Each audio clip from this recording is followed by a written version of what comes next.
आज हम लोग पॉलिटी स्टार्ट कर रहे हैं। इसमें सारे क्वेश्चन जो लिए गए हैं सभी एनसीईआरटी का ही लिया गया है। और यकीन माने कि इसी का क्वेश्चन जो है कि केबीएस का, टीजीटी, पीजीटी, एसएससी, जीडी जो आने वाली एग्जाम अभी जो हो रही है, रेलवे से हो गया, सभी इसी टाइप का सवाल आजकल पूछे जा रहे हैं। यकीन माने आप इसके सारे डिस्क्रिप्शन से लेकर क्वेश्चन को अगर देख लेते हैं तो आपका बहुत सारा डाउट क्लियर हो जाएगा। तो चलिए हम लोग बिना समय गंवाए स्टार्ट करते हैं। तो पहला क्वेश्चन है कि संविधान से आप क्या समझते हैं। पहला क्वेश्चन है कि संविधान से आप क्या समझते हैं। तो देखिए, संविधान एक मार्गदर्शक प्रकाश के रूप में कार्य करता है। एक संविधान का एक नियम पुस्तिका जो राज्य को कैसे चलाया जाता है इसके लिए मार्गदर्शक और अवधारणाओं की रूपरेखा तैयार करता है। एक संविधान मानदंडों की एक पुस्तक है। और कहता है कि एक संविधान एक कानून पुस्तक है।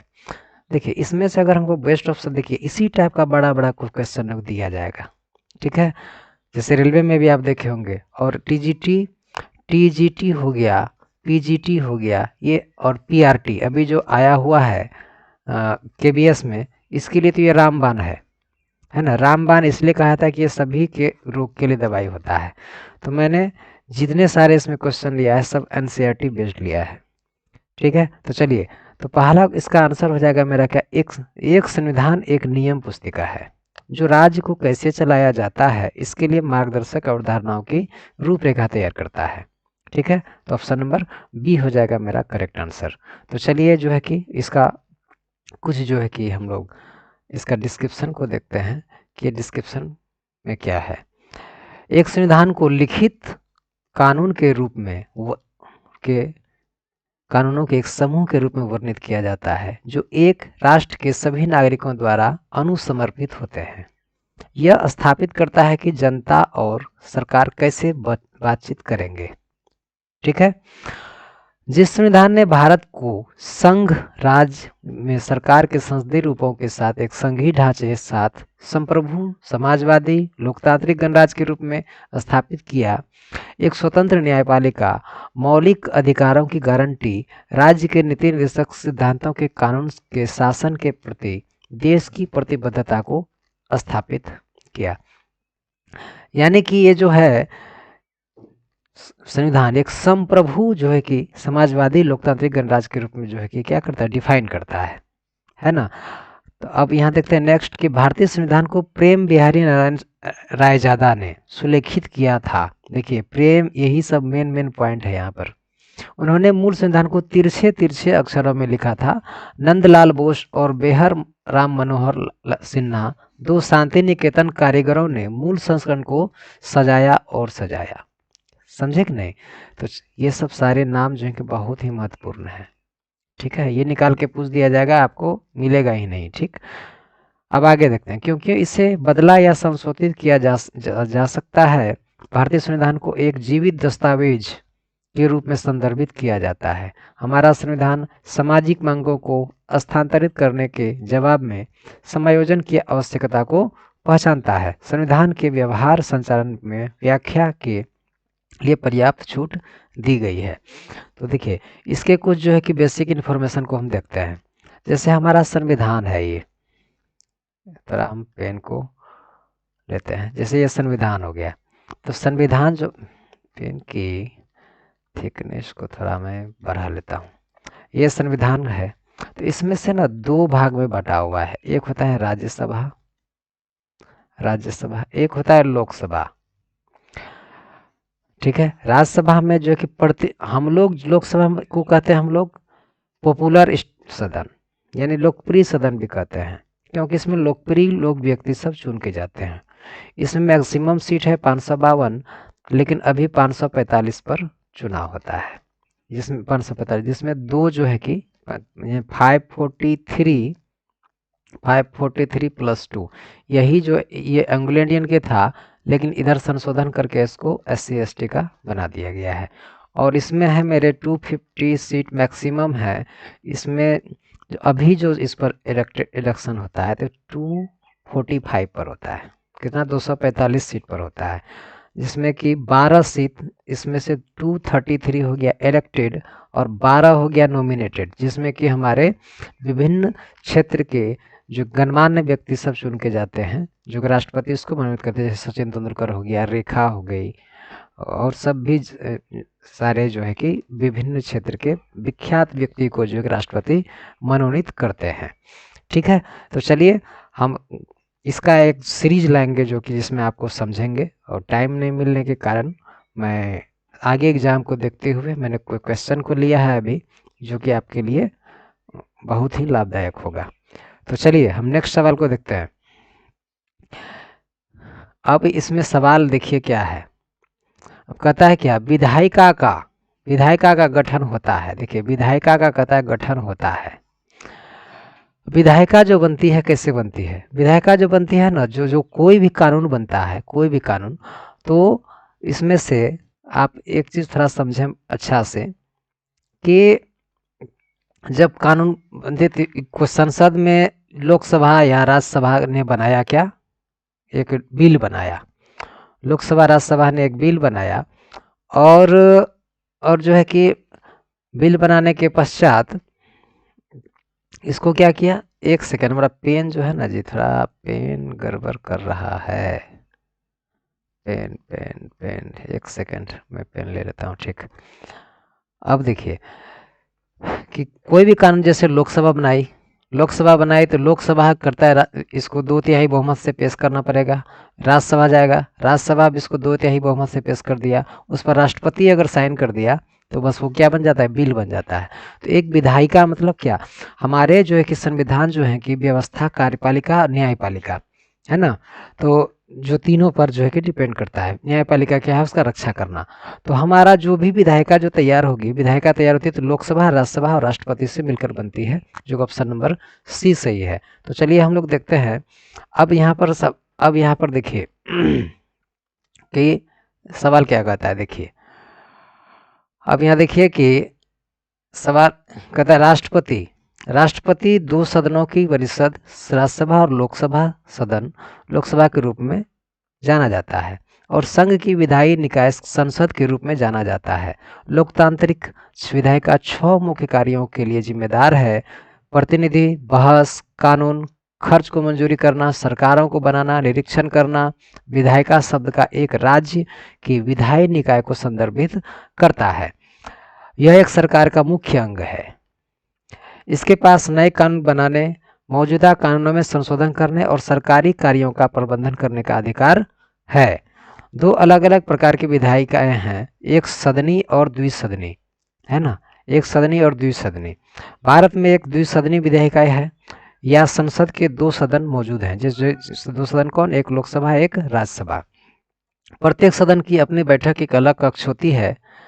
अनुपातिक प्रतिनिधित्व के अनुसार राज्य विधानसभा के सभी सदस्य राज्यसभा के सदस्यों को चुनाव करते हैं, और लोकसभा के सदस्य सीधे मतदाताओं से चुनकर जाते हैं। यानी इसका मतलब ये हुआ, लोकसभा हम लोग डायरेक्ट चुन के भेजते हैं, और राज्यसभा में जो जाते हैं तो अनुपातिक कितना सीट है वहाँ, उसी रेशियो में उस क्षेत्र के जो है कि विधायक मंडल जो है कि चुन के जो भेजते हैं, तो वहाँ कहाँ बैठते हैं, राज्यसभा में बैठते हैं। यानी हर एक राज्य से चुन के जाते हैं तो वो राज्यसभा में बैठते हैं। ठीक है, तो चलिए हम लोग नेक्स्ट सवाल को देखते हैं।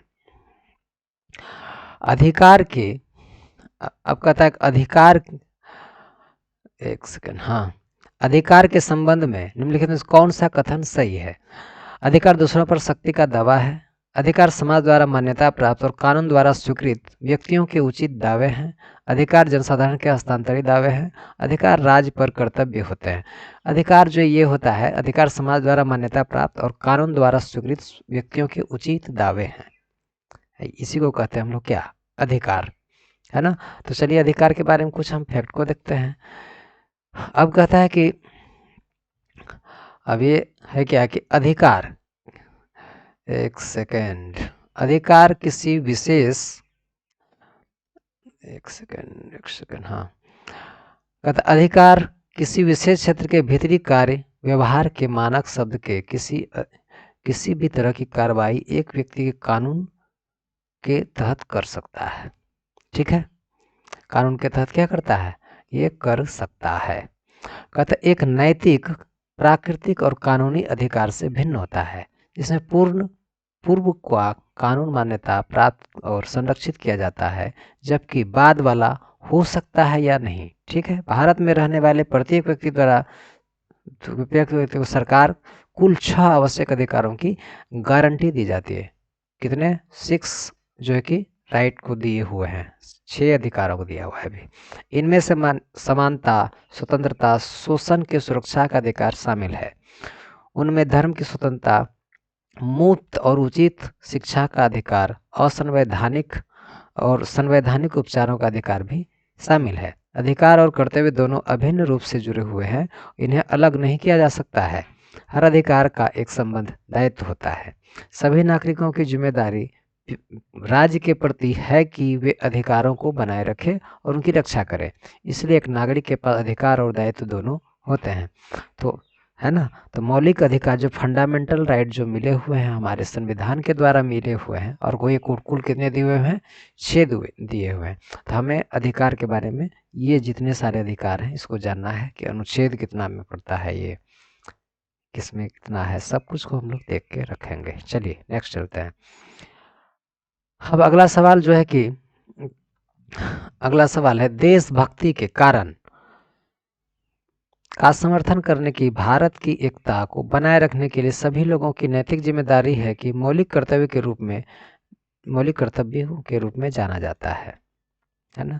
और वे हमारे संविधान के भाग 4 का ए में, यानी भाग 4 का हिंदी में रहेगा तो क में लिखा हुआ है ये। ठीक, चूंकि मौलिक अधिकार संविधान के मौलिक घटक हैं, इसलिए उन्हें प्रतिबद्ध नहीं किया जा सकता है ना। राष्ट्रीय आपातकाल के परिणाम से मौलिक अधिकार निलंबन हो सकता है। जबकि आपका प्रेसिडेंट रूल लगेगा तो उस समय जो है कि मौलिक अधिकार का जो है कि जो है कुछ मौलिक अधिकार जो है कि मैक्सिमम खत्म हो जाते हैं, कुछ रह जाते हैं, जैसे जीवन का अधिकार, बोलने चलने का अधिकार। भाग 3 में मौलिक अधिकारों के प्रावधान शामिल हैं। कितने? संविधान के भाग 3 में मौलिक अधिकार शामिल हैं। ठीक है, सर्वोच्च न्यायालय ने इस सिद्धांत को स्थापित किया, वह उस मामले में संविधान के मौलिक सिद्धांतों का रक्षक है जहां भारती ने लगभग 4 दशक पहले केरल भूमि सुधार अधिनियम को चुनौती दी थी। ठीक है, तो देखिए पहले जो है ना संपत्ति का अधिकार भी मौलिक इसी में था, लेकिन संपत्ति के अधिकार पर बहुत सारे जो है कि केस कानून होने लगे, तो इससे क्या हुआ कि ठेस पहुंचा कि मौलिक अधिकार पर ही बहुत सारा केस प्रत्येक दिन हो जा रहा है। तो यही वजह से इसको जो है कि संपत्ति का अधिकार को जो है कि भाग 31 का क में प्रतिस्थापित किया गया है 19 का क से। ठीक है, तो अब रह गया इसमें 6 ही मौलिक अधिकार रह चुके हैं। अब कहता है इस मामले में 13 न्यायाधीश शामिल थे, जो शीर्ष अदालत में बैठने वाली अब तक की सबसे बड़ी पीठ थी, और इसने फैसले से ने इस सिद्धांत को स्थापित किया। ठीक, केशवानंद भारती का मामला उल्लेखनीय है क्योंकि इसने स्थापित किया कि संविधान के मौलिक ढांचे को बदला नहीं जा सकता। यह माना गया कि मौलिक अधिकार भारतीय संविधान की मूल संरचना का निर्माण करते हैं। ठीक है, तो चलिए नेक्स्ट चलते हैं। अब दूसरा सवाल है, अब मेरा दूसरा सवाल है कि एक सेकंड में देखते हैं, एक सेकंड। एक चुनाव को लोकतांत्रिक बनाता है, कौन बनाता है? तो एक वोट और एक मूल्य बनाता है। एक चुनाव को लोकतांत्रिक यही बनाता है, एक आदमी का एक वोट का एक मूल्य होगा, है ना। यही चुनाव को क्या बनाता है? तो लोकतांत्रिक बनाता है। तो चलिए हम लोग आगे देखते हैं। आगे देखने के क्रम में हम देखते हैं कि इससे पहले कि निवासियों को स्वतंत्र और निष्पक्ष चुनाव में प्रतिनिधियों का चयन करने का अवसर मिले, एक राष्ट्र को पूरी तरह से लोकतांत्रिक नहीं माना जा सकता है। यानी किसी भी राष्ट्र को लोकतांत्रिक हम तभी मानेंगे जब तक कि उसको अपने से अधिकार हो किसी को चुनने का, जो कि वहाँ शासन करे, उसी को हम लोग लोकतांत्रिक कहते हैं, है ना। एक वैध लोकतांत्रिक रूप से निर्वाचित सरकार के बिना जो आबादी के प्रति उत्तरदायी और जवाबदेह है, महत्वपूर्ण विकास प्रयास सफल नहीं हो सकते। लोकतंत्र में जनता द्वारा चुने गए व्यक्तियों का सभी निर्णय में अंतिम निर्णय होना चाहिए। सही बात है भाई, जनता का जो कि नहीं रहेगा अधिकार तो वो लोकतंत्र कैसा, ठीक। एक स्वतंत्र और निष्पक्ष लोकतंत्र की नींव होनी चाहिए जिसमें हारने का उचित मौका हो, है ना। लोकतंत्र में प्रत्येक वयस्क नागरिक के पास एक वोट होना चाहिए और प्रत्येक वोट का एक मूल्य होना चाहिए। देश का चुनाव आयोग द्वारा संरक्षित है। यह एक स्वतंत्र और निष्पक्ष चुनाव प्रक्रिया सुनिश्चित करने के लिए प्रत्येक चुनाव के लिए राजनीतिक दलों और उम्मीदवारों के लिए एक आदर्श आचार संहिता प्रकाशित करता है। चुनाव राजनीतिक उदारीकरण और लोकतंत्रीकरण को बढ़ावा देने का एक महत्वपूर्ण अवसर प्रस्तुत करते हैं। स्वतंत्र और निष्पक्ष चुनाव के लिए कुछ नागरिक स्वतंत्रताएं जैसे भाषण, संघ, विधानसभा की स्वतंत्रता आवश्यक है। एक व्यक्ति एक वोट का एक मूल्य में कहा गया है कि राष्ट्र के प्रत्येक नागरिक जाति, रंग, लिंग, पंथ और अर्जित आय के स्तर की परवाह किए बिना अपने स्वयं के प्रतिनिधि के लिए मतदान करने की अनुमति है। यानी प्रत्येक नागरिक के पास लिंग, जाति, रंग या किसी अन्य प्रकार के आधार पर भेदभाव किए बिना समान अवसर पसंद है। ठीक है।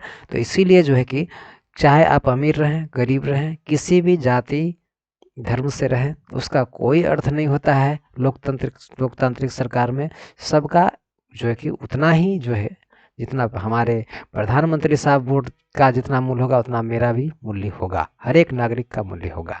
ठीक है। तो चलिए हम लोग आगे की तरफ बढ़ते हैं। इसमें से सारे लाइन जो है बहुत ही इंपॉर्टेंट है, आप इसको पढ़ लें ठीक से। चलिए आगे बढ़ते हैं। अब इसमें से नेक्स्ट सवाल है कि राज्य की नीति और कार्रवाई मार्गदर्शक सिद्धांत क्या माने जाते हैं, है ना। तो इसको राज्य का नीति जो तैयार करता है, राज्य के नीति निर्देशक सिद्धांत जो है कि निर्धारित करते हैं, है ना। क्या पॉलिसी होनी चाहिए आपकी, है ना। तो चलिए आगे बढ़ते हैं। इसका जो है कि कुछ डिस्क्रिप्शन को हम लोग देखते हैं। इसका डिस्क्रिप्शन है तो कहते हैं कि DPSP directive principle of state theory का कहना है कि राज्य एक सामाजिक व्यवस्था की स्थापना और सुरक्षा करके लोगों के कल्याण के आगे बढ़ने के लिए काम करेगा, जिसमें न्याय, सामाजिक, आर्थिक और राजनीतिक सामाजिक जीवन के सभी संस्थानों में प्रभावी रूप से बने रहेंगे। ठीक। 1945 में सप्रू समिति ने व्यक्तिगत स्वतंत्रता के दो समूह को प्रस्ताव रखा। उनमें से एक कानूनी अधिकार है और दूसरे गैर कानूनी अधिकार है। जैसा कि सर्वविदित है कि मौलिक अधिकार न्याय संगत अधिकार है, जबकि राज्य के नीति निर्देशक सिद्धांत गैर न्यायिक है ना। इसको लेकर कोर्ट में हम लोग जाने सकते हैं, है ना। डीपीएसपी ऐसे सिद्धांत हैं कि जिन्हें राज्य को ध्यान में रखना चाहिए क्योंकि यह नीतियां बनाता है और कानून पारित करता है। उन्हें भारत सरकार अधिनियम 1935 में निर्देशों के साधन के रूप में सूचीबद्ध किया गया। वे देश में सामाजिक और आर्थिक लोकतंत्र बनाना चाहते हैं। टीपीएस की वे मूल्य हैं जिनका उल्लंघन होने पर न्यायालय द्वारा विधिक परिवर्तन के अधीन नहीं है। ठीक है। हालांकि भारतीय संविधान ने शुरू में डीपीएसपी को वर्गीकृत नहीं किया था, लेकिन वे आमतौर पर उनके सार और उद्देश्य के आधार पर ही 3 समूहों में विभाजित होते हैं। वो 3 समूह हैं: उदार बौद्धिक सिद्धांत, समाजवादी सिद्धांत और गांधीवादी सिद्धांत। ये 3 सिद्धांत पर जो है कि आधारित है ये। चलिए हम लोग नेक्स्ट को देखते हैं। अब ये सवाल आ गया मेरा। अब ये सवाल को देखिए, इस टाइप का सवाल जो है कि बहुत पूछे जा रहे हैं हमें कि परमादेश, यहाँ देखिए परमादेश किससे संबंधित है ना। परमादेश और बंदी प्रत्यक्षीकरण, बंदी और अधिकार परीक्षा। परमादेश, बंदी प्रत्यक्षीकरण, अधिकार परीक्षा, है ना। तो ये सब देखिए कि ये किस पर जो है कि अधिकार परीक्षा, उत्प्रेक्षण, निषेधाता, है ना। तो ये क्वेश्चन का आप मिलान करें। चलिए आपको टाइम दिया गया, इसको मिलान करें थोड़ा कि कैसे होगा। ठीक। तो चलिए जब इसका हम थोड़ा देखें तो परमादेश क्या होता है, अपना कर्तव्य निभाना। शायद ये होगा क्या, एक का तो हमको लग रहा है 1 का 3। अच्छा चलिए, बंदी प्रत्यक्षीकरण मतलब क्या, शरीर प्रस्तुत करें। यानी कि ये दो तो एकदम पूरा पूरी मिल रहा है कि यहाँ तक तो मिला हमको, दो तीन एक, तीन एक और किसी में नहीं है। आंसर हो गया क्या मेरा, हो जाएगा क्या, 3 और 1। अब मिला लेते हैं इसको कि परमादेश मतलब होता है अपना कर्तव्य को निभाना। बंदी प्रत्यक्ष मतलब है शरीर को प्रस्तुत करना, अपना शरीर को प्रस्तुत करना। सी का होता है, सी का अधिकार परीक्षा। अधिकार परीक्षा का मतलब होता है आपका क्या अधिकार है, ठीक है। और डी का उत्प्रेक्षण मतलब होता है अपने अधिकार से, अपने अधिकार से जो है कि अवगत कराना। और निषेधाज्ञा मतलब कार्रवाई से परहेज, है ना। तो चलिए इसका हम लगे हाथ इसका डिस्क्रिप्शन को थोड़ा देख लेते हैं, ठीक। चलिए हम लोग आगे बढ़ते हैं, देखते हैं क्या कि संविधान के अनुच्छेद 32 और 226 के तहत सर्वोच्च न्यायालय और उच्च न्यायालय के इस क्रमशः बंदी प्रत्यक्षीकरण, अधिकार परीक्षा, परमादेश, उत्प्रेषण, निषेधाज्ञा त्याज्ञा के आधार आदि के प्रादेश जारी करने का अधिकार है। ये प्रादेश इंग्लैंड से भारत लाए गए थे, जहां उनके विकास का एक लंबा और पथरीला अतीत था। प्रदेश जारी करने की शक्ति का प्राथमिक उद्देश्य संवैधानिक उपायों तक प्रत्येक नागरिक की पहुंच की गारंटी देना है। संवैधानिक उपायों का बंदी प्रत्यक्षीकरण, अधिकार परीक्षा, परमादेश, उत्प्रेक्षण और निषेधाज्ञा प्रदेश के 5 अलग अलग रूप हैं।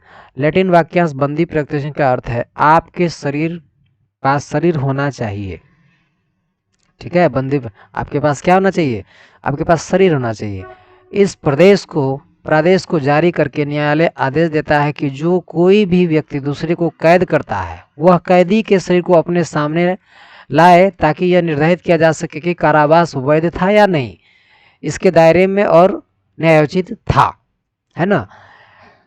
बंदी प्रत्यक्षीकरण में ये जो है कि दिखाना पड़ता है। अधिकार परीक्षा आपकी कानूनी स्थिति को संदर्भित करता है। लागू वैधानिक प्रावधानों के अनुसार सार्वजनिक कार्यालयों में नामांकन करने के मामले में कार्यकारी गतिविधि को न्यायिक रूप से नियंत्रित करने के लिए अधिकार परीक्षा प्रादेश का उपयोग किया जाता है ना।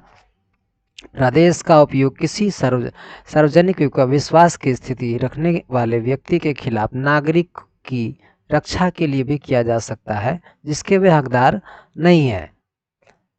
तो चलिए आगे बढ़ते हैं। नेक्स्ट, परमादेश।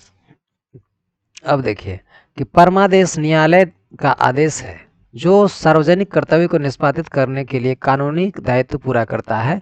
उदाहरण के लिए एक निकाय को किसी मामले को तय करने का आदेश दिया जा सकता है, यह यदि वह आवश्यक होने पर ऐसा करने में विफल रहता है।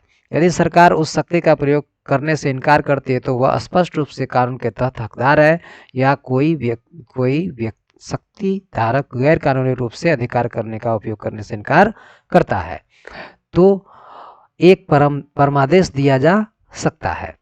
परमादेश का उद्देश्य सार्वजनिक अधिकारियों को उनके अधिकार की सीमा के भीतर रखना है, जबकि वे अपने कर्तव्यों का पालन करते हैं। निषेधाज्ञा और उत्प्रेषण का उद्देश्य सार्वजनिक अधिकारियों को उनके अधिकार का दुरुपयोग करने से रोकना है। अतीत में केवल न्यायिक और अर्ध न्यायिक संस्थाएं ही इन प्रदेशों को प्राप्त कर सकती थी। समझे ना, पहले जो है कि क्या न्यायिक और अर्ध न्यायिक संस्था को ही मिलता था ये निषेधाज्ञा और उत्प्रेषण, है ना, लेकिन अब जो है कि सबको मिलता है। जब यह पाया जाता है कि एक अधीनस्थ न्यायालय ने अधिकार क्षेत्र के बिना या कोई अधिकार क्षेत्र मौजूद नहीं है वहां अधिकार क्षेत्र मानकर काम किया है, अपने अधिकार क्षेत्र से बाहर जाकर या क्षेत्राधिकार की सीमाओं को पार करके या कानून की घोर अवहेलना करते हुए कार्य किया है, या प्रक्रिया के नियम प्राकृतिक से न्याय के सिद्धांत के उल्लंघन के में कार्य करना जहां कोई प्रक्रिया निर्दिष्ट नहीं है। तो अनुच्छेद 226 के अनुसार उत्प्रेषण क्षेत्राधिकार की सकल त्रुटि को ठीक करने के लिए जारी किया जा सकता है। जब एक अवर न्यायालय या अधिकरण अपने अधिकार के बाहर या अधिकारी के बिना काम करता है तो आमतौर पर निषेधाज्ञा जारी की जाती है। प्राकृतिक न्याय के सिद्धांतों के खिलाफ काम करना जारी रखता है। ऐसे कानून के अनुसार कार्य करना जारी रखता है जो स्वाभाविक रूप से गैर कानूनी या अधिकारातीत है या मौलिक अधिकारों के खिलाफ कार्य करना जारी रखता है, निषेधाज्ञा जारी की जाती है। ठीक है, तो देखिए ये सारे डिस्क्रिप्शन जो है कि एनसीईआरटी के हैं, आप लोग इसको जो है कि ठीक से पढ़ें इसका। ठीक, चलिए आगे बढ़ते हैं। नेक्स्ट सवाल है मेरा कि निम्नलिखित में कौन देश महत्वपूर्ण राजनीतिक देश की जो महत्वपूर्ण राजनीतिक संस्था है। देखिए देश की अगर महत्वपूर्ण राजनीतिक तो यहाँ पर दिया हुआ है मुख्यमंत्री, प्रधानमंत्री, राष्ट्रपति और सर्वोच्च न्यायालय।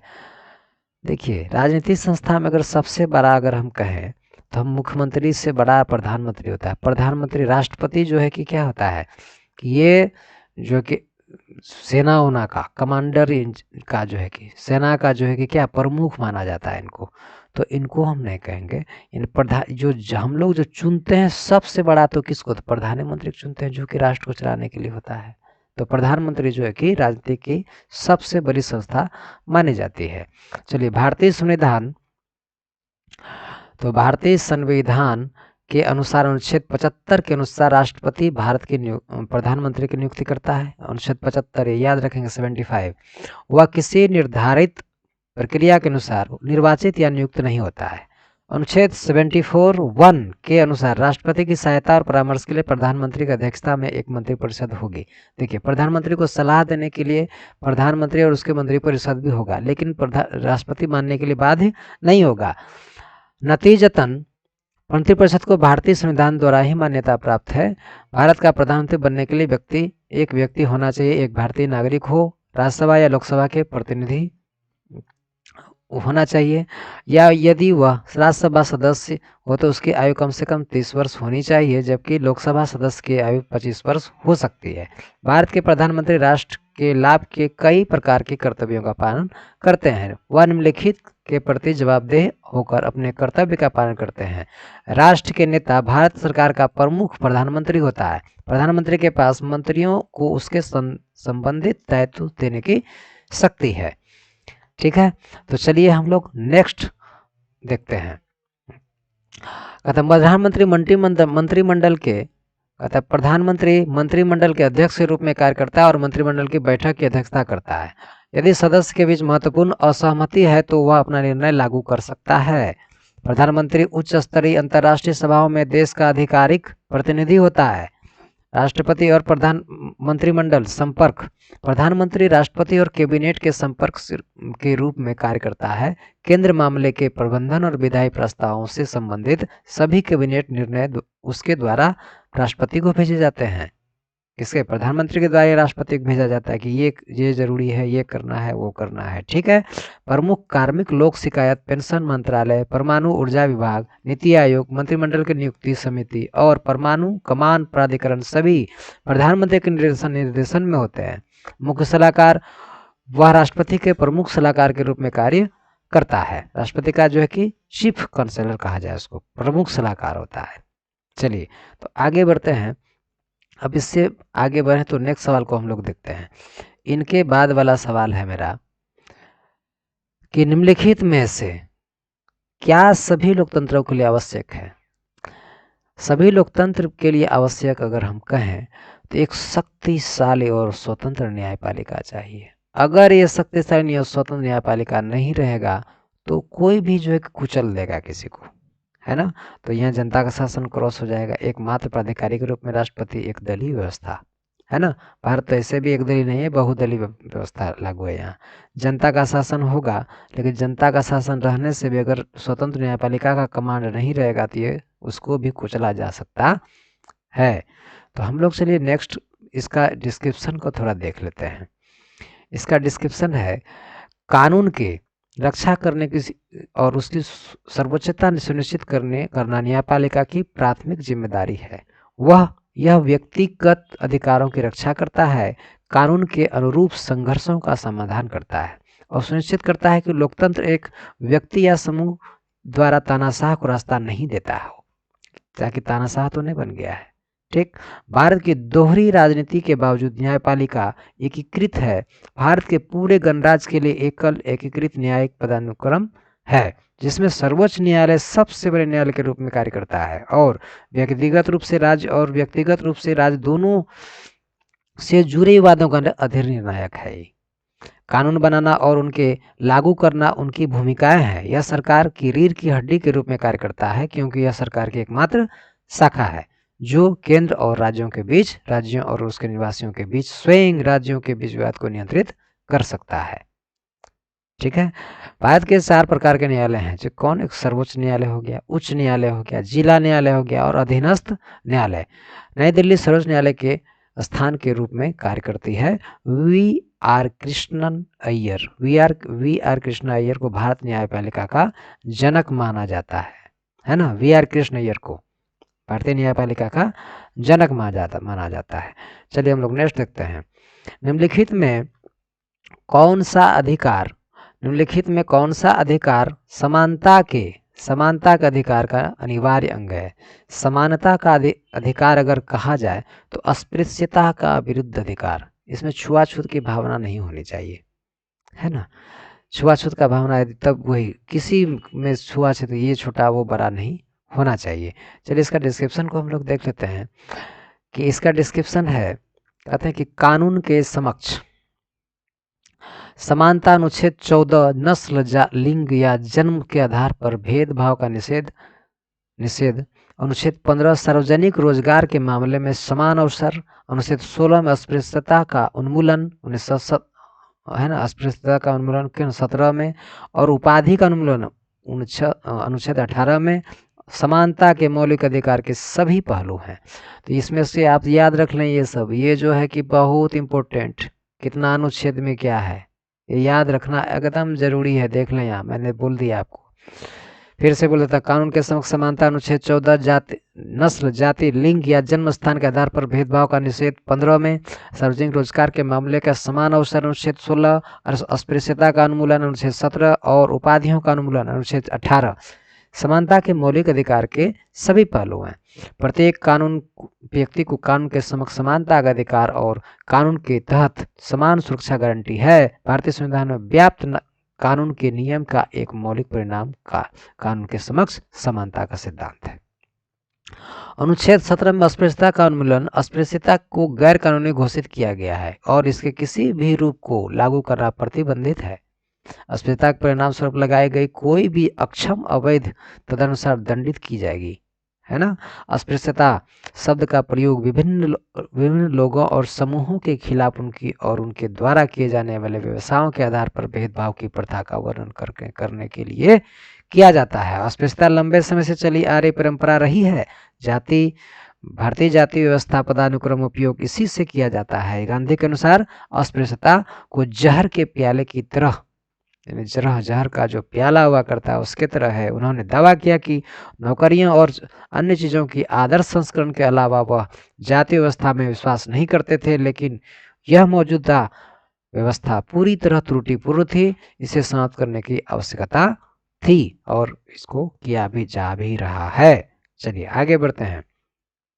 नेक्स्ट सवाल को देखते हैं कि निर्वाचन क्षेत्र से आप क्या समझते हैं। निर्वाचन क्षेत्र से निर्वाचित क्षेत्र निर्वाचित पदाधिकारी के लिए होता है। निर्वाचन क्षेत्र मतदान आयोजित करने के लिए होता है। निर्वाचन क्षेत्रों के चुनावी उद्देश्यों के लिए छोटे क्षेत्रों में विभाजित किया जाता है। निर्वाचन क्षेत्र प्रतिनिधि है।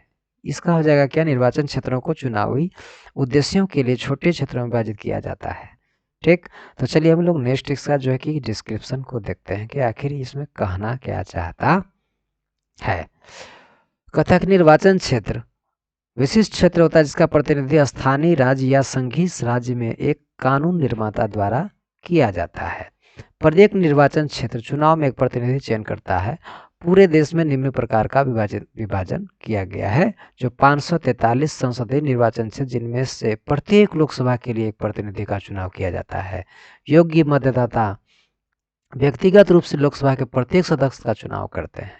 2019 के अनुसार 150-303 मतदाताओं के साथ मल्क जगिरी लोकसभा निर्वाचन क्षेत्र का सर्वाधिक मतदाताओं वाली, है ना, इकाई दायित्व सैकड़ा हजार 10,000 लाख 10 लाख, यानी कि देखिए इकाई दायित्व सैकड़ा 1000 10,000 लाख 10 लाख 31,50,303 मतदाताओं के साथ मल्क जगड़ी लोकसभा निर्वाचन क्षेत्र जो है मतदाता वाली लोकसभा सीट है। है ना। इसमें सबसे ज़्यादा इस लोकसभा में सीट था मल्क जगड़ी। परिसीमन अधिनियम 2002 के नियमों के अनुसार निर्वाचन क्षेत्रों का वर्तमान परिसीमन 2001 की जनगणना के उपयोग करके किया गया था। परिसीमन जो किया गया है कब, 2001 की जनगणना। एक मजबूत और स्वतंत्र प्राधिकरण आयोग द्वारा जारी किए गए आदेशों को किसी भी अदालत में चुनौती नहीं दी जा सकती। जो परिसीमन आयोग कर दिया उसको आप चुनौती कहीं नहीं दे सकते हैं। ठीक है, वो जो है कि वहाँ के वोटर के अनुसार निर्वाचन क्षेत्र का वो निर्माण करते हैं। जैसे मल्क जागिरी बहुत बड़ा निर्वाचन क्षेत्र हो गया है, बहुत ज़्यादा आदमी है, इसको थोड़ा बढ़ाना आवश्यक है। अब देखिए चुनाव आयोग की स्थापना कब हुई थी, तो 1950 में हुई थी। ये तो सभी जानते हैं आप लोग। इसके बारे में थोड़ा हम जान लेते हैं। इसके बारे में जान लेते हैं क्या कि संविधान के अनुच्छेद 324 के अनुसार चुनाव आयोग के पास भारतीय राज्य विधानसभा और उपराष्ट्रपति राष्ट्रपति राष्ट्रपति उपराष्ट्रपति कार्यालय के चुनाव की निगरानी निरीक्षण और निगरानी करने का अधिकार है। भारत के राष्ट्रपति चीफ इलेक्शन कमिश्नर या मुख्य चुनाव आयुक्त की नियुक्ति करते हैं। चुनाव आयोग के पास कई प्रकार की शक्तियां हैं, जिनमें शामिल है चुनाव की घोषणा से लेकर परिणाम की घोषणा तक आयोग चुनाव के संचालन नियंत्रण के हर पहलू पर के बारे में निर्णय लेता है। भारत के चुनाव आयोग निम्नलिखित के प्रभारी हैं: नगर निगम के राज्यव्यापी चुनाव कराना, नगर पंचायत के राज्यव्यापी चुनाव कराना, स्थानीय निकायों के चुनाव के एक आदर्श आचार संहिता का उपयोग करते हैं। भारतीय संविधान के भाग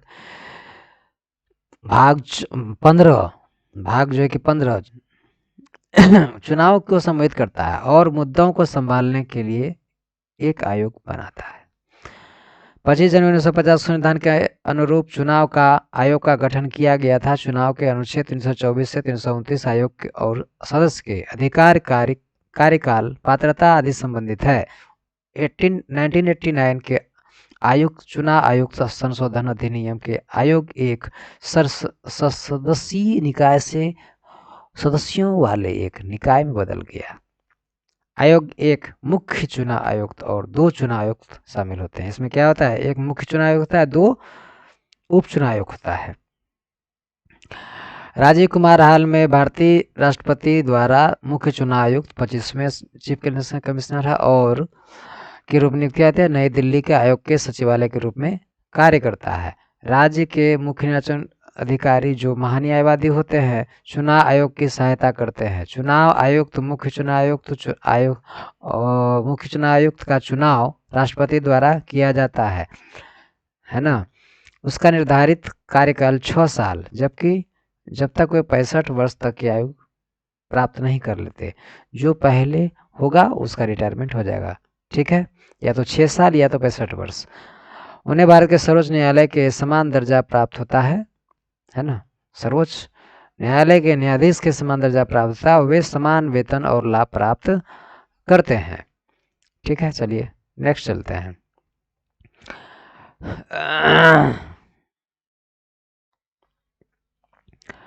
तो ये इस सवाल को देखिए। अब इस सवाल में है क्या कि निम्नलिखित में कौन भारत के प्रत्येक नागरिक के कर्तव्य निर्धारित करता है। कर्तव्य तो मौलिक कर्तव्य तो भारत भाग 4 का को में वर्णित है, यही कर्तव्य निर्धारित करता है उसका, है ना। तो इनके कुछ जो है कि पहलू को हम लोग देख लेते हैं कि इसमें क्या क्या है। डायसी के अनुसार शब्द को पारंपरिक कानून के कुल प्रभुत्व या सर्वोच्च के रूप में परिभाषित किया गया है, जो मनमानी शक्ति या व्यापक विवेकाधीन शक्ति के प्रभाव के विपरीत है। तात्पर्य यह है कि सरकार के मामले मनमाने व्यवहार का अस्तित्व को बाहर रखा गया है। ठीक है, डायसी के काम के कानून के शासन के अवधारणा के 3 अर्थ हैं। कानून का प्रभुत्व, कानूनी मानसिक और कानून के समक्ष समानता पर जोर। कानून के शासन पर का विचार यह है कि कोई भी, यहाँ तक कि शक्तिशाली अधिकारी भी कानून से ऊपर नहीं है। कानून से ऊपर जो है कि ये नहीं है और यह ऊपर नहीं है और यह कि कानूनी मानदंडों का बनाना, लागू करना, परस्पर क्रिया करना सभी कानूनी विनियमन के अधीन माना जाएगा।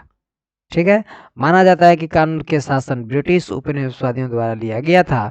फिर भी प्राचीन मध्ययुगीन भारत दोनों में नियम थे नियम थे। अंग्रेजों के कानून शासन की शुरुआत की, आज हम जानते हैं कि उसका पालन करते हैं, है ना। यानी जो भी काम होगा कानून के दायरे में होगा, कोई कानून से बाहर आप नहीं हो सकते हैं। जो भी जो कि दिया गया है उसके तहत ही हमको काम करना पड़ता है। तो लोकतांत्रिक सरकार, लोकतांत्रिक लोकप्रिय सरकार पर जो जोर देता है, और एक वाक्यांश ग्रीक शब्द डेमोस, लोग क्रेटोस, शासन के करने के लिए से लिया गया है। डेमोस मीन्स होता है लोग, और लोग शासन करने के लिए से लिया गया है। एक लोकतंत्र राष्ट्र में एक सरकार का रूप होता है जहां नागरिक की नीति को प्रभावित करने का अधिकार होता है। हर लोकतंत्र अलग होता है और अलग तरह से काम करता है। लोकतंत्र सरकार की एक प्रणाली जिसमें नागरिक सरकार का चुनाव करते हैं। लोकतंत्र में जनता द्वारा चुने गए व्यक्तियों का सभी निर्णय अंतिम होना चाहिए। एक स्वतंत्र और निष्पक्ष चुनाव लोकतंत्र की नींव होनी चाहिए, जिसमें हारने का उचित मौका हो। स्वतंत्र, निष्पक्ष और नियमित चुनाव, अल्पसंख्यक प्रतिनिधि, संवैधानिक कानून, नियम, भाषण की स्वतंत्रता, अभिव्यक्ति, पसंद और नापसंद, मौलिक अधिकार की लोकतंत्र की अन्य विशेषताएं हैं। भारत में संघीय और एकात्मक घटकों वाली सरकार की संसदीय प्रणाली है ना। यह एक संप्रभु समाजवादी धर्मनिरपेक्ष लोकतांत्रिक गणराज्य है। हमारे संविधान के जनक B.R. अम्बेडकर हैं। उन्होंने यह सुनिश्चित करने के लिए लड़ाई लड़ी कि भारत में अल्पसंख्यक समान आधार पर लोकतंत्र में भाग ले सके। वह भारतीय संविधान के प्रमुख लेखक, स्वतंत्रता के बाद देश के पहले कानून और न्याय मंत्री और भारत के गणराज्य के संस्थापक पिता में से एक थे। ठीक है, तो चलिए हम लोग नेक्स्ट देखते हैं कि हमारे संविधान की प्रस्तावना किस वाक्यांश से प्रारंभ होती है। हम भारत के लोग, है ना, तो यानी हम लोग आ गया, है ना। तो ये यहाँ से स्टार्ट होता है संविधान की प्रस्तावना।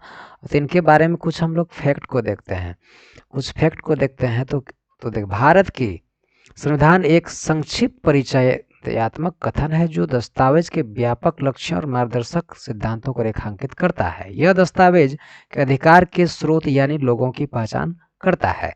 भारतीय संविधान सभा ने 26 नवंबर 1949 को इसे मंजूरी दे दी। यह 26 जनवरी 1950 को लागू हुआ। प्रस्तावना में हम भारत के लोग को संबोधित किया गया है, जिससे यह स्पष्ट हो जाता है कि संविधान पर अंतिम निर्णय किसका है। ठीक है सॉरी। जवाहरलाल नेहरू का उद्देश्य प्रस्ताव, जिसे संविधान ने 22 जनवरी 1947 को अनुमोदित किया, उन सिद्धांतों को निर्धारित किया जो भारत के संविधान की प्रस्तावना में परिलक्षित होते हैं। प्रस्तावना संविधान के लक्ष्यों को रेखांकित करती है, भले ही यह कानूनी रूप से बाध्यकारी नहीं है। इसका उपयोग लेखों में अस्पष्ट शब्दों को स्पष्ट करने के लिए मदद में लाया जा सकता है। प्रस्तावना यह स्पष्ट करता है कि भारतीय लोग संविधान के अधिकार के अंतिम स्रोत हैं।